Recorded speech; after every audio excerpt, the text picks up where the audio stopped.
গুপ্ত অঙ্গের লোম 40 দিন না কাটলে তার ইবাদত কবুল হবে কি? নামাজের সময় কি মহিলাদের পায়ের পাতা ঢাকা আবশ্যক? কেএফসি খাওয়া হালাল হবে কিনা? স্বামীকে নিজের বশে রাখার কোনো আমল আছে কিনা? পড়ে যাওয়া চুল বিক্রি করলে গুনাহ হবে কিনা? নামাজের সময় খুব হাই উঠলে কি করা উচিত? প্রস্রাবের জন্য ঢিলা কুলুক বা টিস্যু নিয়ে 40 কদম হাঁটার বিধান কি সহিহ? ঋণমুক্ত হওয়ার আমল কি? কোনো আমল আছে কিনা? ফরজ নামাজে ভুল হলে কি সাজদা দিব নাকি নামাজ ভেঙে আবার নতুন করে পড়বো? নামাজের পর তাসবিহ ও তাহলিল পাঠ করার সময় ওযু জরুরি কিনা? আযানের সময় মেয়েদের মাথায় কাপড় দেওয়া এবং কাপড় থাকা বাধ্যতামূলক কিনা? কাউকে জীবনসঙ্গী পাওয়ার জন্য দোয়া করা যাবে কিনা?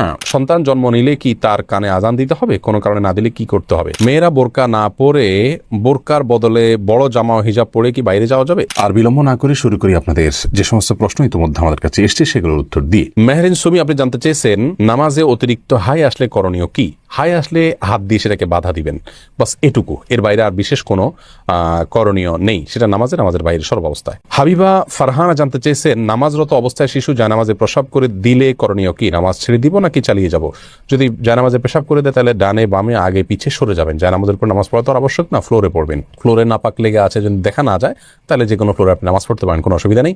জায়নামাজে বাচ্চা পেশাব করে দিলে আস্তে করে নিজেকে সরিয়ে নিয়ে একটু 2 হাত 1 হাত পেছনে ডানে বামে সরিয়ে আপনি নামাজ কমপ্লিট করতে পারেন, কোনো অসুবিধা নেই। লিমা আক্তার জানতে চেয়েছেন মহিলারা মাথার নিচের দিকে চুল খোপা করতে পারবে কিনা? পারবে, কোনো অসুবিধা নেই।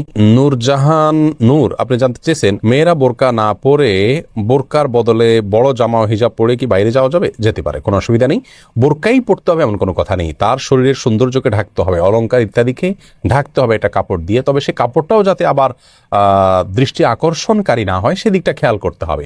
যে কোনো একটা কাপড় দিয়ে নিজের সৌন্দর্য ঢাকলেই চলবে, বোরকাই হতে এমন কোনো কথা নাই। জামা যদি হয় তাহলে সে জামাটা যেন খুব বেশি চাকচিক্যপূর্ণ না হয় সেদিকটা খেয়াল রাখতে হবে এবং যথাসম্ভব পুরো শরীর যাতে ঢাকে সেরকম পোশাক পরতে হবে। নামাজের মধ্যে যদি একাধিকবার ভুল হয় তাহলে করণীয় কি?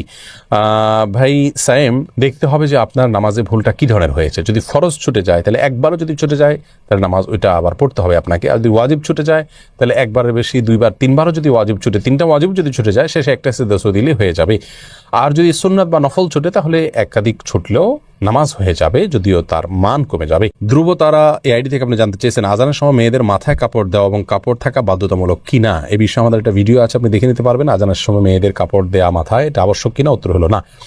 আযানের সাথে মাথায় কাপড় দেওয়ার কোনো সম্পর্ক নেই। বাসা বাড়িতে যে সমস্ত মা বোনরা আছেন কিংবা পথে ঘাটে আছেন, মসজিদের সামনে দিয়ে যাচ্ছেন, আযান আওয়াজ শুনছে, ওইটা মাথায় কাপড় টেনে দিতে হবে এমন কোনো বাধ্যবাধকতা নেই। তবে যদি তিনি বাইরে অন্য পুরুষের থাকেন তাহলে সর্বাবস্থায় তাকে মাথায় কাপড় টেনে নেওয়া উচিত, আযান দেওয়া অবস্থায়ও আযান না দিলেও। আর যদি বাসা বাড়িতে থাকেন তাহলে শুধু আযান দেওয়ার কারণে তার মাথায় কাপড় টেনে দেওয়ার বিশেষ কোনো গুরুত্ব ইসলাম শরিয়ার দৃষ্টিকোণ থেকে নাই। আমাদের অনেক মা বোনরা এটাকে অনেক বেশি গুরুত্বপূর্ণ মনে করেন। তাওহিদ আয়েশা, আপনি জানতে চেয়েছেন বেনামাজি ব্যক্তির হাতের রান্না খাওয়া কি অনুচিত? বেনামাজি ব্যক্তির হাতে রান্না খাওয়া যাবে, কোনো অসুবিধা নেই। আপনি কি খাচ্ছেন এটা হলো মূল বিষয়। নামাজি ব্যক্তি হারাম জিনিস খেলে সেটা হবে হারাম, আর যদি বেনামাজি আপনাকে হালাল জিনিস খেতে পারেন, অসুবিধা নেই। হাফিজ মাহমুদ, আপনি হাফিজ আল মাহমুদ জানতেছেন চেহারায় ঘন দাড়ি থাকলে অজুর পানি কতটুকু পৌঁছাতে হবে? চেহারা যদি ঘন পানি থাকে, এই দাড়ি থাকে, তাহলে আপনার দাড়ির গোড়া পর্যন্ত পানি পৌঁছানো যদি অসম্ভব হয়, কঠিন পর্যায়ের হয়, তাহলে সেক্ষেত্রে দাড়ির প্রকাশ্য অংশে শুধুমাত্র পানি পৌঁছাইতে হবে, যতটুকু ভেতর পর্যন্ত যায় ততটুকু পৌঁছাইতে হবে, গোড়া পর্যন্ত পৌঁছানো বাধ্যতামূলক নয়। আতিকুর রহমান, আপনি জানতে চাইছেন কবর জিয়ারত করার সময় আমরা সূরা পড়ি, আসলে কবর জিয়ারত করার সময় আমরা কি পড়বো, দোয়া কিভাবে করব? কবর জিয়ারতের নিয়ম জাস্ট এটি লিখে দিলে আমাদের পেজে একটা ভিডিও পাবেন, বা আমাদের ইউটিউব চ্যানেলে আসুন্নাহ ফাউন্ডেশন লিখে দিলে যে চ্যানেল আসবে সেখানেও একটা ভিডিও পাবেন। আপনি কবর জিয়ারত করার সম্পর্কে বিস্তারিত সেখানে জানতে পারবেন। কবর জিয়ারতের জন্য কোনো দোয়া পড়ার কোনো সূরা পড়ার কোনো আবশ্যকতা নেই। মূলত সালাম এবং শান্তির দোয়া করবেন মৃত ব্যক্তির জন্য। সালামুন আলাইকুম দারাকুম মুমিনিন ওয়া ইন্না ইনশাআল্লাহু বিকুম। এখন বিভিন্ন রকমের সালামের ভাষ্য ফরম্যাট হাদিসে আসছে, সেগুলো যে কোনো একটা পড়লে হবে। এমডি আব্দুর রাজ্জাক জানতে চেয়েছেন নেককার বিবি পাওয়ার জন্য করণীয় কি জানাবেন? নেককার বিবি বা স্ত্রী পাওয়ার জন্য আগে নিজে নেককার হতে হবে। সূরা ফুরকানের 74 নম্বর আয়াতের যে দোয়া আছে সেটা পাঠ করতে হবে বেশি বেশি করে। সেই সাথে নেক সঙ্গীদের সাথে আপনার ওঠা বসা করতে হবে, নেক পরিবেশের সাথে থাকতে হবে। ভালো সোসাইটির সাথে থাকলে ভালো সোসাইটির সন্ধান পাবেন এবং ভালো দিন প্র্যাকটিস করেন এরকম মেয়েদের খোঁজখবর নিয়ে বের করতে হবে। আল্লাহর কাছে দোয়াও অব্যাহত রাখতে হবে। সিয়াম পাটোয়ারি জানতে চেয়েছেন কাউকে জীবনসঙ্গী পাওয়ার জন্য দোয়া করা যাবে কি না? নির্দিষ্ট কাউকে জীবনসঙ্গী হিসাবে পাওয়ার জন্য দোয়া করা যাবে কিনা এ বিষয়ে আমাদের একটি বক্তব্য রয়েছে, এই পেজে পাবেন, আমাদের ইউটিউব চ্যানেলে পাবেন, সেখান থেকে আপনি জানতে পারেন। আর এর বাইরে আপনার কোনো ব্যক্তিকে জীবনসঙ্গী হিসাবে পাওয়ার জন্য নির্দিষ্ট করে দোয়া করা বিষয়ে সংক্ষেপে শুধু এটুকু বলবো যে এটা করা উচিত না, বরং এভাবে বলা উচিত, আল্লাহ অমুকের সাথে সম্পর্ক হলে সেটা যদি আমার জন্য কল্যাণের হয় সার্বিকভাবে, তাহলে আপনি আমার জন্য সেটাকে সহজ করে দিন, আর যদি আমার জন্য অকল্যাণ হয় তাহলে আমার থেকে দূরে সরিয়ে দিন। এক কথায় কল্যাণকর হলে যেন আল্লাহ আপনাকে পাইয়ে দেন, সেই দোয়াটা আপনি করবেন। বাকি সর্বাবস্থায় তার জন্য আপনি দোয়া করবেন, এরকমটি উচিত নয় যে আল্লাহ সে ভালো হোক আর মন্দ হোক আমি তাকে জীবন সঙ্গিনী হিসাবে চাই। এরকম অন্ধের মতো দোয়া করা উচিত নয়, কারণ আপনি যেটাকে ভালো মনে করছেন সেটা ভালো নাও হতে পারে। সেই জায়গা থেকে সাবধান থাকা উচিত। জাইনা আফরোজ আপনি লিখেছেন, নামাজের মধ্যে খারাপ কিছু মনে করলে করণীয় কি? নামাজের মধ্যে খারাপ কিছু যদি কারোর মনে পড়ে তাহলে সেক্ষেত্রে সাথে সাথে মনটাকে ফেরত নিয়ে আসবেন, এটাই মূল করণীয়, এবং ইনশাআল্লাহর মাধ্যমে আল্লাহ তাআলা মাফ করবেন। সাব্বির খান আপনি লিখেছেন, মাঝে মধ্যে ঘুমের কারণে ফজরের নামাজ মিস হয়ে যায়, তখন কি করব? ঘুমের কারণে হঠাৎ কালে ভদ্রে মিস হয়ে যেতে পারে নামাজ, তাহলে সেক্ষেত্রে যখন ঘুম ভাঙবে তখন আপনি নামাজ পড়ে নেবেন, কিন্তু নিয়মিত যদি এরকম হয় তা সেটা দোষণীয়। এরপরে সোনিয়া আপনি লিখেছেন, আজান চলাকালীন সময় নামাজ পড়া যাবে কিনা? জি, আজান চলাকালীন সময় নামাজ পড়লে নামাজ হবে, কোনো অসুবিধা নেই। একদিকে আজান চলছে, অপরদিকে নামাজ পড়তে পারেন। তবে হ্যাঁ, আজান চলছে এই মুহূর্তে আপনি আজানের জবাব দিবেন, আজানের জবাব দিয়ে তারপর আপনি নামাজ পড়বেন, এটা উচিত। হ্যাঁ, আপনি আগে থেকে নামাজ শুরু করেছেন, এরপর আজান চালু হয়ে গেছে, কোনো অসুবিধা নেই, এতে আপনার কোনো গুনাহ হবে না। অথবা আপনি আজান শোনার পরও যদি নামাজ পড়েন তাতেও আপনার নামাজ হয়ে যাবে, অসুবিধা নেই। হুমায়রা রহমান আপনি লিখেছেন, নামাজের সময় কি মহিলাদের পায়ের পাতা ঢাকা আবশ্যক? পায়ের তলার অংশ ঢাকতে হবে কিনা সেটার মতো পার্থক্য আছে, এবং টাকার নিচের অংশ ঢাকতে হবে কিনা এটার মতো পার্থক্য আছে। অনেক বলেছেন পুরো ঢাকতে হবে না, অনেক বলেছেন ঢাকতে হবে। ঢাকাটাই নিরাপদ, তবে পায়ের তলাও ঢাকতে হবে, এটি আবশ্যক অবশ্যই নয়। ওবায়েদ এআইডি থেকে আপনি লিখেছেন, জামাতে নামাজ পড়ার সময় যদি ইমামের পেছনে দাঁড়ানো অবস্থায় আমার কোনো ভুল হয় তাহলে করণীয় কি? ইমামের পেছনে যদি আপনার ভুল হয়, দেখতে হবে ভুলটা কি ধরনের ভুল। যদি ফরজ তরক হয়ে থাকে তাহলে আপনার সেটি আবার আদায় করতে হবে, পুনরায় সেই নামাজ রাকাত আবার পড়তে হবে, কারণ হলো ফরজ তরক হলে সেটি রিকভার করার কোনো সুযোগ নেই। ধরুন আপনি রুকুই করলেন না, রাকাতটা চলে গেল, সিজদাই করলেন না, রাকাতটা মিস হয়ে গেল, তাহলে তো ফরজ তরক হয়ে গেল, যদি আপনার নামাজ হবে না, এটা আবার পড়তে হবে রাকাত। আর যদি ইমামের পেছনে কোনো ওয়াজিব আপনার ছুটে যায় তাহলে এই ক্ষেত্রে নর্মালি সুজদা দেওয়ার কথা, কিন্তু ইমামের পেছনে থাকার কারণে আপনার সুজদা বর্তাবে না, বরং ইমামকে আপনি অনুসরণ করবেন, ফলো করবেন। আর যদি সুন্নাহ ছুটে যায় তাহলে তার সুজদার বিষয় নাই, নামাজ হয়ে যাবে। ম্যামডি আব্দুর রহমান আপনি লিখেছেন, অনেকে বলে ওযু করার সময় সাবান ব্যবহার করা জায়েজ না, উত্তরটা দিবেন প্লিজ। না ভাই আব্দুর রহমান, এমন কোনো কথা নেই, ওযু করার সময় আপনার সাবান ব্যবহার করাতে কোনো অসুবিধা নেই, এটি নেহায়েতই মন গড়া কথাবার্তা। এসকে জুবাইর আপনি লিখেছেন, কবরের নেম প্লেট পড়লে কি কোনো ক্ষতি হয়? কেউ কেউ বলে থাকেন এতে চোখের জ্যোতি কমে যায়, কথাটি কতটুকু সত্য? ভাই জুবাইর, এটা একেবারেই অসত্য, একেবারেই অমূলক, একেবারেই আপনার ভিত্তিহীন এবং কুসংস্কারের জন্য বিশ্বাস এবং ভক্তি। কবরের নেম প্লেট পড়াতে কোনো অসুবিধা হয় না। অন্য যে কোনো কিছু পড়লে যেরকম তার সাথে আপনার যে কোনো সাধারণ কোনো জায়গাতে আপনি কোনো মানুষের নাম লেখা আছে, তার জন্ম মৃত্যুর সন তারিখ লেখা আছে, এরকম কোনো কিছু দেখলে সেখানে যেরকম কোনো অসুবিধা নেই, কবরের নেম প্লেট পড়াতেও কোনো অসুবিধা নেই, এটা নেহায়েতি কুসংস্কার। মোহাম্মদ হোসেন আপনি লিখেছেন, ঋণমুক্ত হওয়ার আমল কি, কোনো আমল আছে কিনা? ঋণমুক্ত হওয়ার জন্য অনেকগুলো আমল, অনেকগুলো দোয়ার কথা আছে। এর মধ্যে থেকে একটি দোয়া খুব সহজ, সেটা হলো আল্লাহুম্মা কফিনি বিহালালিকা আন হারামিক ওয়া আগনিনি বিফদলিকা আম্মান সিওয়াক। আল্লাহ, আপনি আমাকে হারাম এর পরিবর্তে হালাল দিয়ে আমার জন্য আপনি যথেষ্ট হয়ে যান, হালাল যেন আমার জন্য যথেষ্ট হয়ে যায়, এবং আপনি ছাড়া অন্য কারোর উপর যেন আমাকে নির্ভর করতে না হয়, আপনি তার থেকে আমাকে অমুখাপেক্ষী করে দিন। এই দোয়াটি ঋণমুক্ত হওয়ার জন্য আমরা পড়তে পারি। এছাড়া আল্লাহ তাআলার কাছে সাধারণভাবে দোয়া করতে পারি, বিভিন্ন দোয়া আছে, আল্লাহুম্মা ফারিজাল হাম, দীর্ঘ একটা দোয়া আছে। এই দোয়াগুলো আমরা ঋণমুক্তির জন্য আল্লাহর কাছে বিশেষভাবে পেশ করতে পারি। তাছাড়া আরেকটা দোয়া আছে, আল্লাহুম্মা ইন্নী আউযু বিকা আল্লাহুম্মা ইন্নী আউযু বিকাল হাম্মি ওয়াল হাযান ওয়া আউযু বিকাল আজজি ওয়াল কাসাল ওয়া আউযু বিকা মিন গালাবাতিদ দাইনি ওয়া কাহরির রিজাল। এই দোয়ার শেষ অংশের অর্থ হলো ওয়া আউযু বিকা মিন গালাবাতিদ দাইন, আল্লাহ ঋণের প্রাবল্য, ঋণের প্রাধান্য, যেটার কারণে আমার ঋণের বোঝা আমি নুয়ে পড়ি, এটা থেকে আমি আপনার কাছে পানাহ চাই। ওয়া কাহরির রিজাল, এবং মানুষজন আমার উপরে চড়াও হয়, এরকম কোনো পরিবেশ পরিস্থিতির মুখোমুখি হওয়া থেকে আমি আপনার পানাহ চাই। তো এই দোয়াটাও আমরা পড়তে পারি। ঋণ মুক্তির জন্য অনেকগুলো দোয়াই আছে, আমরা সেগুলো অনুসরণ করতে পারি। ইনশাআল্লাহ বিদিনিল্লাহ আমরা এটার উপর ভিন্ন কোন একটা স্বতন্ত্র ক্লিপে কথা বলার চেষ্টা করবো, আল্লাহ তাআলা তৌফিক দান করে। রায়হানা আক্তার আপনি জানতে চেয়েছেন, পিরিয়ডের পর অর্থাৎ শরীর খারাপ থেকে ভালো হওয়ার পর স্বামী সহবাস কবে থেকে করতে হয়? অর্থাৎ ফরজ গোসলের পর, নামাজ শুরু করার পরে কি এটা করতে হবে? না, নামাজ শুরু করার পর করতে হবে এমন কোনো কথা নেই। গোসল হয়ে গেছে, ফরজ গোসল হয়ে গেছে, তাহলে আপনি পবিত্র হয়ে গেছেন, এখন স্বামী সহবাস আপনি করতে পারবেন। প্রিন্স রাফিন আপনি জানতে চেয়েছেন পড়ে যাওয়া চুল বিক্রি করলে গুনাহ হবে কিনা। যে চুলগুলো পড়ে গেছে সেগুলো বিক্রি করলে গুনাহ হবে, কারণ হলো মানুষের শরীরের কোনো অংশ বিক্রি করা জায়েজ নাই। আল্লাহ রাব্বুল আলামিন আমাদেরকে আমাদের শরীরের কোনো অংশকে বিক্রি করার অধিকার দেননি, কারণ এগুলো সবগুলোর মালিকানা আল্লাহ তাআলার, আমাদেরকে শুধু ইউজ করতে দেওয়া হয়েছে, আমরা এগুলো বিক্রি করতে পারি না। এরপরে রায়হান আলী জানতে চেয়েছেন নামাজের পর তাসবিহ ও তাহলিল পাঠ করার সময় ওযু জরুরি কিনা। না, তাসবিহ তাহলিল পাঠের সময় ওযু না থাকলেও চলবে, কোনো অসুবিধা নেই। এরপরে সুইটি আহমদ আপনি জানতে চেয়েছেন রোগের জন্য তাবিজ ব্যবহার করা জায়েজ হবে কিনা। রোগের জন্য তাবিজ ব্যবহার করা ইসলামী শরিয়ার শিক্ষা নয়, সুন্নাহ নয়। রাসূল আকরাম সাল্লাল্লাহু আলাইহি ওয়াসাল্লাম ঝাড়ফুঁকের শিক্ষা দিয়েছেন। শুধু বাচ্চারা যারা পড়তে পারে না তাদেরকে ঝাড়ফুঁকও সবসময় করা যায় না, বা করেও নিয়মিত ঝাড়ফুঁক করা যায় না, তেলাওয়াত করা করতে পারে না তারা, এক্ষেত্রে তাদেরকে তাবিজ দেওয়া যায় কিনা কোরআন হাদিসের আয়াত দিয়ে, কোরআন আয়াত এবং হাদিসের দোয়া দিয়ে শুধুমাত্র, সেটাকে কোনো কোনো ওলামা জায়েজ বলেছেন। কিন্তু রাসূল আকরাম সাল্লাল্লাহু আলাইহি ওয়াসাল্লাম কাউকে কখনো তাবিজ দেননি, দিতে বলেননি। তিনি যেটা বলেছেন ঝাড়ফুঁক করা নিজের জন্য, অন্যের জন্য। অতএব তেল পড়া, পানি পড়া বা বিভিন্ন আয়াত তেলাওয়াত করে ফুঁক দেওয়া, এটাই হলো মূল ট্রিটমেন্ট, সেটাতে আমাদের যাওয়া উচিত, সুন্নাহ সেটাই। এরপর লাতিফা লাইজু আপনি জানতে চেয়েছেন মেয়েদের পিরিয়ড অবস্থায় বিয়ে করা জায়েজ কি না। বিয়ে হতে পারে, বিয়ে হতে কোনো অসুবিধা নেই পিরিয়ড অবস্থায়, কিন্তু স্বামীর সহবাস করা জায়েজ হবে না। বিয়ের আগে অনুষ্ঠানটা হলো ওই সময় কোনো অসুবিধা নেই, কিন্তু সুস্থ হওয়া পর্যন্ত সহবাস করা যাবে না। রাহি শাহী আপনি আইডি থেকে জানতে চেয়েছেন প্রস্রাবের জন্য ঢিলা কুলুক বা টিস্যু নিয়ে 40 কদম হাঁটার বিধান কি সহি। না, 40 কদম পেশাবের পরে ঢিলা কুলুক ধরে আপনার হাঁটতে হবে, এরকম কোনো কথা কোরআন হাদিসের কোথাও বলা হয়নি। এবং এই বিষয়টি মানুষের সামনে যখন হাঁটাহাঁটি করা হয় জিনিসটা দৃষ্টিকটুও। অতএব কারোর যদি পেশাবের ধারা বন্ধ হতে একটু সময় লাগে, তাহলে তিনি টয়লেটে ওয়াশরুমে অপেক্ষা করবেন এবং সেখানে তার যদি উঠবস করা লাগে করবেন, কিন্তু মানুষের সামনে আপনার লজ্জাস্থানে হাত দিয়ে হাঁটাহাঁটি করা দৃষ্টিকটু, এতে কোনো সন্দেহ নেই এবং এরকম কথা করাতেছে কোথাও বলা হয়নি। আপনি জানতেছেন কোরআন তেলাওয়াতের সময় সিজদার আয়াত পেলে সে আয়াত কিভাবে পড়বে এবং সিজদা কিভাবে দিব। সিজদার আয়াত তেলাওয়াত করলে যেভাবে অন্য আয়াত তেলাওয়াত করেন সেভাবে পড়বেন, আর সিজদা ওইটা পড়ার পর আল্লাহু আকবার বলে সিজদায় চলে যাবেন, 3 বার সিজদার তাসবিহ পাঠ করবেন, এরপর উঠে যাবেন, শেষ। তাতে আপনার সিজদা দেওয়া হয়ে যাবার কিছু করতে হবে না। রবিউল ইসলাম জানতে চেয়েছেন বোন যদি নিজ থেকে তার হক ভাইদেরকে দান করেন তাহলে কি ভাইয়ের কোনো পাপ হবে।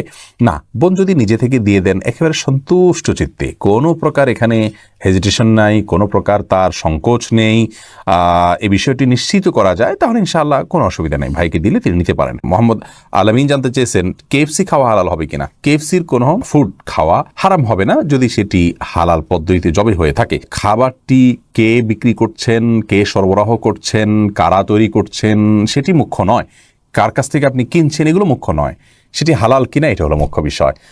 একটা মুসলমানের দোকান, দিনদার হুজুর মানুষের দোকান হারাম যদি খাবার পরিবেশন করে, হারাম পদ্ধতিতে পশু জবে করা হয় বা হারাম পশু সেখানে সার্ভ করা হয়, তাহলে সেটি বিক্রি কেনা জায়েজ নাই। আবার একটা অমুসলিম দোকান থেকে যদি ভালো আপনার হালাল পদ্ধতিতে আপনার বিক্রি করা হয় তাহলে এটা কেনা জায়েজ। এখন আপনি যে দেশে বসবাস করছেন সেখানে কেএফসি এটা কতটা মেনটেন করে না করে এটার উপরে বিষয়টি নির্ভর করবে হালাল হওয়াটা না হওয়াটা। রৌশন মজুমদার আপনি জানতে চেয়েছেন নামাজে কি থুতনি ঢাকতে হবে, থুতনি কি মুখমণ্ডল অন্তর্ভুক্ত। থুতনি পর্যন্ত আপনি রাখবেন, থুতনির নিচের অংশ থুতনি পর্যন্ত আপনি প্রকাশ করবেন, থুতনির নিচের অংশ অবশ্যই আপনাকে ঢাকতে হবে। থুতনির এই বাউন্ডারি, এটার নিচের অংশ আপনাকে ঢাকতে হবে। থুতনির উপরের অংশ অর্থাৎ মুখের দিকের অংশ এটা একজন মেয়ে মানুষ নামাজের সময় না ঢাকলেও চলবে।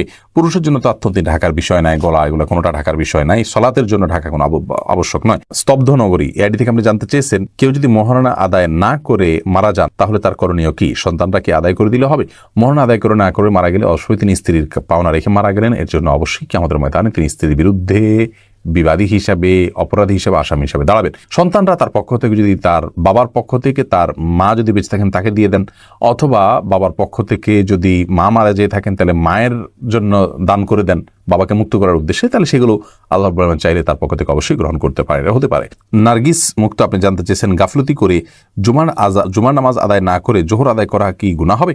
অবশ্যই গুনাহ হবে। গাফলতি করে যদি কেউ এই কাজ করেন তাহলে সেক্ষেত্রে এর কারণে তিনি আল্লাহ রাব্বুল আলামিনের কাছে অপরাধী হিসাবে, সালাত ত্যাগকারী হিসাবে বিবেচিত হবেন। সালাত ত্যাগ করলে কোনো কোনো ক্ষেত্রে আপনার সেটি আমাদের ঈমান থেকে বের হওয়ার জন্য দায়ী বা কারণ হিসাবে বিবেচিত হয়, বিধায় এটি কোনো অবস্থায় জায়েজ হবে না গাফলতি করে। হ্যাঁ, জুমার বিকল্প জোহর ওই ব্যক্তির জন্য যে ব্যক্তির উপরে জুমা প্রযোজ্য নয়, যেমন তিনি সফরে আছেন বা এমন কোনো জায়গা আছেন যেখানে জুমার কোনো অ্যারেঞ্জ নেই, হতে পারে না, এই জাতীয় হলে মেয়ে মানুষ, তাদের জন্য জুমার বিকল্প হলো জোহর। কিন্তু যার জন্য জুমা প্রযোজ্য একজন পুরুষ সুস্থ স্বাভাবিক মানুষ, তিনি কিন্তু জোহর আদায় করলে তার সেই ওয়াক্তের ফরজ আদায় হবে না। কাউসার জানতে চেয়েছেন 60 বছর আগের কবরের উপরে বাড়ি বানানো যাবে কিনা। যদি অনেক পুরাতন কবর হয়ে যায় এবং সেখানে এক্সটেনশন করে বাড়ি নির্মাণ করার প্রয়োজন হয়, আর যদি কবরস্থান না হয়, তাহলে সেক্ষেত্রে ওই কবরের ধ্বংসাবশেষকে অন্যত্র কবরস্থানে তুলে নিয়ে আপনি সেখানে বাড়ি বানাতে পারেন, কোনো অসুবিধা নেই। সাব্বির রহমান জানতে চেয়েছেন মসজিদে যে মিষ্টি বা জিলাপি দেওয়া হয় সেগুলো খাওয়া কি হারাম? মসজিদে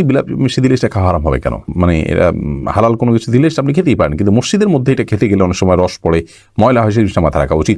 এরপরে যে প্রশ্ন আমি দেখতে পাচ্ছি, রুবেল মাহমুদ আপনি জানতে চেয়েছেন আমি নতুন দাড়ি রেখেছি, মুখের নিচের অংশে থুতনির নিচে কি খুর দিয়ে পরিষ্কার করা যাবে? আপনি নতুন দাড়ি রেখেছেন সেজন্য প্রথমে আপনাকে মোবারকবাদ জানাচ্ছি। আল্লাহ রাব্বুল আলামিন আপনাকে এই গুরুত্বপূর্ণ একটি আমল, এটার উপরে অটল অবিচল থাকার তৌফিক দান করুন। বিশেষ করে আজকাল আমাদের যুবক ভাইদের জন্য এই আমলটা করানো বেশি কঠিন হয়ে যায়। মুখের নিচের যে অংশ, থুতনির নিচের অংশ, এটা খুর দিয়ে আপনি পরিষ্কার করা যাবে কিনা বলেছেন। এটা পরিষ্কার করার প্রয়োজন নেই, কিন্তু যদি গলায় থাকে এগুলো আপনি পরিষ্কার করতে পারেন, কারণ এগুলো দাড়ি নয়। কিন্তু এই থুতনির কিছুটা নিচে হলে এগুলো দাড়ি। অতএব থুতনির দিকে যদি গলার দিকে চলে আসে, কিছু দূর অনেকের আসে এবং এটা বিরক্তির কারণে, তাহলে এইটুকু আপনি চাচতে পারেন। কিন্তু থুতনিতে যেগুলো থাকে, অর্থাৎ এই যে চোয়াল হাড্ডি, এই হাড্ডির উপরে এবং হাড্ডির উপরে নিচে ধারে কাছে যেগুলো আছে এগুলো সবগুলো দাড়ি হিসাবে বিবেচ্য, যখন এগুলো কাটবেন না। শাকরা রুম্পা জানতে চেয়েছেন নামাজরত অবস্থায় যদি মেয়েদের সাদা স্রাব বের হয় তখন কি ওযু ভেঙে যায়? অনবরত বের হলে করণীয় কি? জি হ্যাঁ, সাদা স্রাব বের হলে ওযু ভেঙে যাবে, কিন্তু এটা যদি অনবরত পড়তেই থাকে, 5টা মিনিটও সময় গ্যাপ না থাকে, পুরো সালাতের ফুল সময়টা ধরে যেতে থাকে একটু একটু করে, তাহলে সেক্ষেত্রে আপনাকে প্রত্যেক ওয়াক্তের জন্য ওযু করে সালাত আদায় করতে হবে। এরপরে উযু করার পর যদি বের হয় কোনো অসুবিধা নেই, কিন্তু ওই ওয়াক্ত পর্যন্ত ওই উযু দিয়ে আপনি সালাত আদায় করতে পারবেন।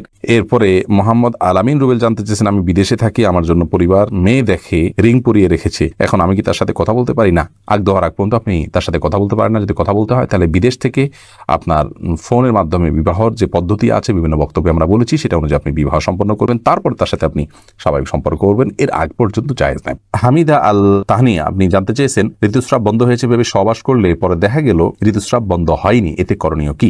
ঋতুস্রাব বন্ধ হয়েছে ভেবে সহবাস করেছেন, পরে যদি দেখেছেন না আসলে বন্ধ হয়নি, তাহলে সেক্ষেত্রে ইস্তেগফার করুন, যে ভুল হয়ে গেছে, ইনশাআল্লাহ এর কারণে গুনাহ হবে না। কিন্তু জেনে শুনে ঋতুস্রাবের মধ্যে সহবাস হলে সেক্ষেত্রে হাদিসে রাসূল আকরাম সাল্লাল্লাহু আলাইহি ওয়াসাল্লাম শিক্ষা দিয়েছেন কিছু সাদকা করবেন যেন কাফারা হিসাবে, কিছু গরিব দুঃখীদেরকে যার সাধ্য অনুযায়ী, যার সাধ্য আছে অল্প তিনি অল্প 100-200 দিলেন, আর যার সাধ্য অনেক বেশি আছে তিনি বেশি দান করে দিবেন এটার জন্য। আর পরবর্তীর জন্য সাবধান হতে হবে যাতে নিজের ভুলের কারণে কোনো গুনাহে আমরা লিপ্ত না হয়ে যাই বা আমাদের দ্বারা ভুল কিছু না হয়। আব্দুর রাজ্জাক বিন সিরাজ জানতে চেয়েছেন গুপ্তাঙ্গের লোম 40 দিন না কাটলে তার ইবাদত কবুল হবে কি? গুপ্তাঙ্গের লোম বা অবাঞ্ছিত যে সমস্ত পশম আছে, এই পশমগুলো 40 দিনের বেশি না কেটে থাকা গুনাহের কথা, কারণ হাদিসে এ বিষয়ে কড়াকড়ি রয়েছে। উর্মি আক্তার উর্মি আপনি লিখেছেন শুনেছি নর্মাল ডেলিভারিতে সব আছে, এই বিষয়ে একটু বলবেন কি? ডেলিভারি নর্মাল হবে নাকি অপারেশনের মাধ্যমে হবে সেটা একান্ত আপনাদের নিজস্ব ব্যাপার। শরীয়তের ক্ষেত্রে কোনো বিশেষ কিছু ঠিক বা ধার্য করে দেয়নি। নর্মাল ডেলিভারি হলে বিশেষ সব আছে এমন করার কথা নেই। তবে হ্যাঁ, মায়েদের যদি সন্তান প্রসব করতে গিয়ে দুনিয়া থেকে আল্লাহ করে চলে যেতে হয়, মৃত্যু হয়ে যায়, তাহলে সেক্ষেত্রে তারা শাহাদাতের মর্যাদা পাবেন, সেটি ভিন্ন বিষয়, সেটার সাথে নর্মাল বা অপারেশনের কোনো সম্পর্ক নেই। ইসরাত জাহান পারভীন আপনি লিখেছেন ফরজ নামাজে ভুল হলে কি সাজদা দিব নাকি নামাজ ভেঙে আবার নতুন করে পড়বো? যদি ওয়াজিব তরক হয়, ওয়াজিব ছুটে যায়, তাহলে সিজদা সৌ দিবেন। যদি ফরজ ছুটে যায় তাহলে ওই নামাজ আপনাকে আবার পড়তে হবে। আর যদি সুন্নাত ছুটে তাহলে তো কিছুই বিশেষ করার নেই। এই জন্য ফরজ কোনটা, ওয়াজিব কোনটা, সুন্নাত কোনটা সেটা আপনাকে জানতে হবে। এরপরে আয়েশা আমির আপনি লিখেছেন স্বামীকে নিজের বশে রাখার কোনো আমল আছে কিনা? স্বামীকে বশে কেন রাখতে চাচ্ছেন? স্বামীকে বশে রাখলে আমার সব কথা শুনবে এমনটি আমরা চাই বা কামনা করি। পৃথিবীতে মানুষ যা চাইবে তার সব হবে, এমনটি আসলে হওয়ার জায়গা পৃথিবী নয়, এমন জায়গা তো জান্নাত। অতএব বশে রাখার জন্য আমল বলতে আমাদের সমাজে বিভিন্ন রকমের তাবিজ, কবজ, তদবির ইত্যাদির প্রচলন আমরা দেখে থাকি। এগুলো গর্হিত এবং কোনো কোনোটি শিরক এবং কুফরি পর্যায় পর্যন্ত নিয়ে যেতে পারে, বিধায় এগুলো কোনো অবস্থাতে করা উচিত নয়।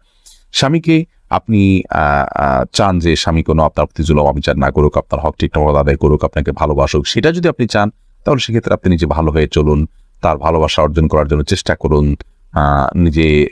নিজেকে একজন উত্তম স্ত্রী এবং আকর্ষণীয় করে তার সামনে উপস্থাপন করুন এবং তাকে ভালো মানুষ হওয়ার জন্য বিভিন্ন দিক থেকে হেল্প করুন, আল্লাহর কাছে দোয়া করুন, এগুলো আপনার কর্তব্য। এর বাইরে আপনার গতানুগতিকভাবে আমাদের সমাজে অনেক বোনরা আছেন যে স্বামীকে বশে আনার জন্য বিভিন্ন কবিরাজের কাছে যান, তারা বিভিন্ন আপোষের তাবিজ দেয়। এগুলো গর্হিত কাজ এবং গুনাহের কাজ, কোনো কোনো ক্ষেত্রে ঈমান বিধ্বংসী কাজ হতে পারে এবং এর ফলশ্রুতিতে অনেক সময় ক্ষতির মুখোমুখি হয় মানুষ, বিধায় এগুলো করা উচিত নয়। মাসুম আহমেদ আপনি লিখেছেন, দেনমোহর বেশি দিয়ে বিয়ে করেছি, আমার সবটুকু দেওয়ার মতো অবস্থানে এখন কি করতে পারি? স্ত্রীর কাছ থেকে বোঝাপড়া করে মাপ চেয়ে নিবেন, অথবা দীর্ঘমেয়াদে সেটা আদায় করার জন্য কোনো একটা প্ল্যান করবেন যে কিছু কিছু করে দিয়ে যাতে করে আদায় হয়ে যায়, সে চেষ্টা আপনাকে করতে হবে। মাসুম আক্তার আপনি লিখেছেন, সোসেদা দিতে ভুলে গেলে করণীয় কি? যখন স্মরণ আসবে তখন দিয়ে দিবেন। আর যদি আপনি সালাত শেষ করে অন্যদিকে হাঁটাচলা করছেন তারপরে মনে হয়েছে, তাহলে সেক্ষেত্রে আপনি আবার সে নামাজ পড়বেন। শারমিন নাইম আপনি লিখেছেন, নামাজ পড়ার সময় যদি দেখি কোনো শিশু পড়ে গিয়ে ব্যথা পেতে পারে, তাহলে কি নামাজ ছেড়ে তাকে ধরতে পারবো? যদি দেখেন যে সে ক্ষতিগ্রস্ত হতে পারে, বড় ধরনের ক্ষতিগ্রস্ত, বিশেষ করে জীবন হুমকির মধ্যে পড়তে পারে, এরকম পরিস্থিতি হলে অবশ্যই নামাজ পড়ে আপনি তার জীবন রক্ষা করবেন। শিশু শুধু নয়, যে কোনো মানুষের ক্ষেত্রে প্রযোজ্য। ধরুন আপনি নামাজে দাঁড়িয়েছেন, একজন মানুষ পানিতে পড়ে গেছেন, তিনি সাঁতার জানেন না, তিনি ডুবে মৃত্যুর মুখে পতিত হতে পারেন, আপনি তাকে বাঁচানোর সুযোগ আছে, তাহলে আপনি নামাজ ছেড়ে দিয়ে তাকে বাঁচাতে হবে। এটার ব্যাপারে সমস্ত ফুকাহা কেরাম একমত। ঠিক একই ভাবে একটা শিশু, সে যদি কোনো বিপদের মুখে পড়তে যাচ্ছে, আপনি দেখতে পাচ্ছেন যে মৃত্যুর মুখে পতিত হতে পারে, বড় ধরনের বিপদ হতে পারে, আপনি নামাজ ত্যাগ করে তাকে ধরতে পারেন, কোনো অসুবিধা নেই। আর যদি হালকা পাতলা ব্যথা পেয়েছে, মনে হয় যে অন্য কেউ হয়তো ধরবে, হয়তো একটু কান্নাকাটি করে ঠিক হয়ে যাবে, তাহলে সেক্ষেত্রে আপনি নামাজ ছেড়ে তাকে ধরা উচিত নয়। এরপরে নওশিন আক্তার আপনি লিখেছেন, নামাজের সময় খুব হাই উঠলে কি করা উচিত?